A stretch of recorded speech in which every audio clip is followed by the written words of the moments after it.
Dhe këta lapanjozët duhet përplasen, duhet përballen me drejtsin. Këta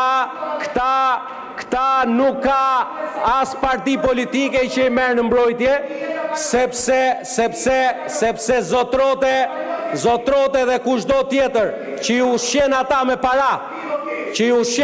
para, për të goditur institucionet duhet mbash përgjegjësi. Dhe kjo parti politike duhet të distancohet nga dhuna kundër institucioneve. Kjo parti politike bashkë me një matuf i cili duhet marrë përgjegjësi për këtë lloj inspirimi. Dhe lëri këto dënglati se bën si qeshara këtu, sepse ti ke qenë ai që ke bërë kallëzimin. Ti ke bërë kallëzimin për këta 18 që përmenda unë. Sigur se ke bërë edhe kallëzimin për Belind Kolliçin.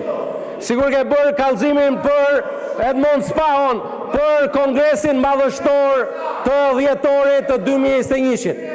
Unë jam ai që jam, edhe e kam për nder, kurse ti duhet mbash përgjegjësi për çfarë mban para, çfarë mban mbrapa, sepse njerëzit mbajnë përgjegjësi për fytyrën e vet. Dhe mbajnë përgjegjësi edhe për gjithçka firmosin. Kryetar grupi që ka çuar për djegje penale nën kryetarin e grupit. Kryetar grupi që ka firmosur kallëzim penal për nën kryetarin e grupit. Ja ky është. Edhe zoja kryetare e kuvendit, nëse ke mundësi ta bësh detyrën, unë mendoj që duhet ta bësh, ose tani është një zhurmues që nuk le, ka një nen aty në rregullore. Ju lutem. Zoti Bardhi, të respektojmë. Nuk do flisni nga vendi, ju lutem. O zoja, unë ndërpres fjalën derisa ti të kesh mundësi të bësh rregull në këtë sallë.